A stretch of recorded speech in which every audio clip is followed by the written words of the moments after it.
निवडा झाडूला निवडा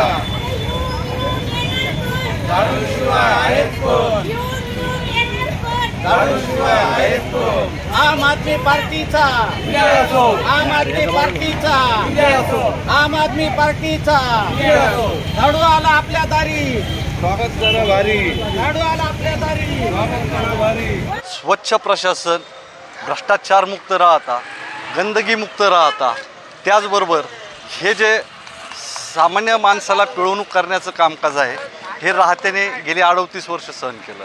याच्या विरोधात हा सामान्य माणसाचा लढा आहे आणि सामान्य राहतेकरांना असामान्य बनवण्यासाठी आमच्या पार्टीचे मुख्य संस्थापक असलेले माजी मुख्यमंत्री अरविंद केजरीवाल साहेब त्याचबरोबर राज्यातील आणि जिल्ह्यातील नेत्यांसह ॲडव्होकेट रामनाथ पाटील सदाफळ आणि सहकाऱ्यांच्या माध्यमातून आम्ही या लढ्यात उघडपणे उडी घेतलेली आहे.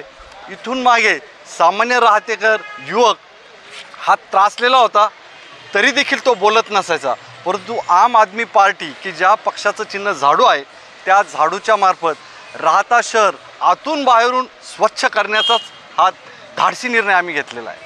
तर या गोष्टीकडे अतिशय गंभीरपणे बघत आहे. प्रत्येक नागरिकाला जारचं पाणी प्यावं लागतं आहे. दररोज 20 रुपये खर्च या पद्धतीने तुम्ही 365 दिवसाचा हिशोब केला तर जवळपास 7,500 रुपये सामान्य राहतेकराला मोजावे लागतात.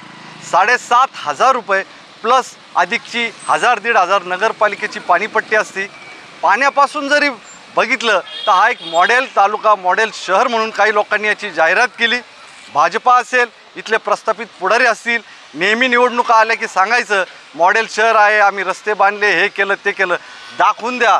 पत्रकार बांधवांना माझं चॅलेंज आहे राहत्यातला सगळा जो विकासाचा लेखाजोखा मांडला जातो आहे तो सगळा बोगस आहे. या विषयावरती श्वेतपत्रिका देखील काढण्याची गरज आहे आणि या सगळ्या गोष्टीला राहत्याची जनता वैतागलेली आहे. आम्ही ह्या निवडणुकीच्या जत्रेत सहभागी नाही झालेलो. ह्या जत्रेत जे पुढचे 2 मंडळं आहेत हे दोन्ही मंडळांमधले जर तुम्ही नावं बघितली माणसं बघितली तर ही कधी विरोधात तर कधी सत्तेत. म्हणजे आलटून पालटून तोच बंट्या कपडे बदलून बंट्या तोच आहे फक्त तो पक्षाची झालर बदलतो अशा पद्धतीने राहत्यातलं राजकारण आहे. आणि या बोक्यांनी या नालायक प्रवृत्तीच्या इस्मांनी या राहता शहराचं वाटोळं केलेलं आहे. आमदार विखे पाटलाच्या माध्यमातून हजारो कोटी रुपये 38 वर्षात आणल्याचा दावा केला जातो. मग हे पैसे आणले तर राहत्यातील भुयारी नाली गटार योजना असेल स्वच्छ पिण्याचं पाणी असेल मग ह्या योजनांवरती राहतेकर प्रश्नचिन्ह उपस्थित करत आहे. सध्या राहता शहरातील नागरिकांची वारंवार फसवणूक झालेली आहे. हजारो कोटींचे दावे केले जातात परंतु एकही पुढारी त्या नगरपालिकेचं ऑडिटमध्ये काय सांगितलं जातं आहे. अरे एवढंच काय घेऊन बसले तुम्ही. छत्रपती शिवाजी महाराजांचा पुतळा नागरिकांचे पैसे होते ते लाखो रुपयाचा पुतळा आज त्या गोडाऊनमध्ये बंद आहे. आणि पिपाडा विखे स्वतःला एकमेकाचे विरोधक म्हणतात परंतु हे विरोधक राहिलेले नाही. 2 टर्म अल्पसंख्याक असलेल्या पिपाडांना याच सामान्य राहतेकरांनी सत्ता दिली होती. पहिल्या टर्मला चांगलं कामकाज झालं. दुसऱ्या टर्ममध्ये काय झालं या दोघांची अभद्र युती झाली आणि राहतेकरांना त्याचा त्रास सोसावा लागला. राहत्यातील गल्लोगल्लीतील रस्ते खोदून ठेवलेले आहे. पाणी पुरवठा योजना असेल नाली गटार योजना असेल ही एकही योजना मार्गी लागलेली नाही. त्यामुळं तमाम राहतेकरांना मी आव्हान करतो आम आदमी पार्टीच्या वार्ड नंबर 5 मध्ये असलेले आमचे पत्रकार की जे सातत्याने भूमिका मांडतात सामान्य जनतेची बाजू घेतात.